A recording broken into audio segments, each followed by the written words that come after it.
Hello and welcome, and we're on part 5 of our stories from the Bible. This one's called The Runaway. Isaac had 2 sons. The older son's name was Esau, which means hairy, and the younger son's name was Jacob, which means something like cheat. Isaac liked Esau the best because he was big and strong and hairy and could hunt. And one day, when Isaac was old and blind, he asked Esau to go and kill an animal, cook the meat, and bring it to him. "When you've done that, I shall tell you what you will get after I die," he promised. Esau ran off, his bow slung over his shoulder and his hunting knife in his hand. But he was in such a hurry he did not notice his mother Rebekah hiding behind the tent. Which son do you think Rebekah liked the best? Jacob, of course, partly because he stayed at home to help her, and partly because he was clever and sneaky, just like her. Rebekah decided there and then that Isaac's promise to Esau should go to Jacob instead. So he went and found Jacob. Together they plotted and planned, and in no time at all Isaac had a visitor with a steaming plate of meat. "Back so soon, my boy? That meat smells delicious. Bring it here at once, Esau." The son brought the meat to his father. The son set it down. But the son was not Esau.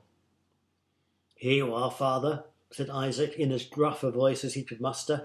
But the old man was not fooled. Isaac may have been blind, but he was not yet deaf. "Is that really you, Esau? Come here and let me touch those hairy arms." And Jacob came closer. He stretched out his arms and wrapped around them were the hairy skins from an old goat. Isaac touched the arms, he felt the hairy skin, and he smiled. "It is you, Esau," he said. "Well then, here is my promise. When I am gone, you will have my land and grow many crops, and besides that, I'm putting you in charge of the whole family. They must do whatever you tell them." Jacob could hardly believe it. So when his father had kissed him, he ran off to tell his mother.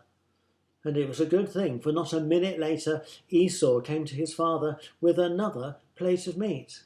"I'm back," he said cheerfully, "and I can't wait to hear your promise." "What?" exclaimed Esau. "I've already given my promise away." And he told Esau what had happened. Esau listened, and bit by bit his face grew as red as his hair. "Jacob," he shouted, "you cheat! One day I will kill you for this."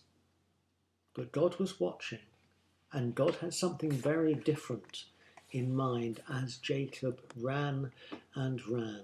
Jacob watched. God watched Jacob run, and when Jacob was tired and could go no further, when Jacob fell exhausted on the desert floor with only a stone for a pillow, when Jacob was finally ready to listen, God spoke. He came to Jacob in a dream. There was a ladder reaching right up to heaven with angels parading up and down, and at the very top of the ladder stood God himself. "Jacob," he said, "I am the God of your father Isaac and your grandfather Abraham, and I am here to make you the same promise I made to them. This land is yours. Your family will be great, and one day through your family I will do something wonderful for the whole world. Now go and don't be afraid, for you can always count on me to protect you." Jacob woke up amazed. He said thank you to God, and he left a stone to mark that special place. Then Jacob ran. He ran and ran all the way to his uncle Laban's house, where his mother had told him he would be safe, and where God knew he would learn an important lesson. Now Laban had 2 daughters. The older daughter's name was Leah, which means tired, and the younger daughter's name was Rachel, which means lamb. Rachel was beautiful, and the moment Jacob set eyes on her, he knew she was the girl for him. "Wonderful," said his uncle Laban. "Work for me for 7 years and she will be your wife." 7 years passed, but Jacob was so in love with Rachel that it seemed no longer than a day. The wedding was well attended. The dress was beautiful, and when Jacob pulled aside the veil that hid his bride's face, he found himself looking into Leah's tired eyes. "Oh, I forgot to mention," grinned Laban. "Leah is my eldest daughter, so she has to marry first.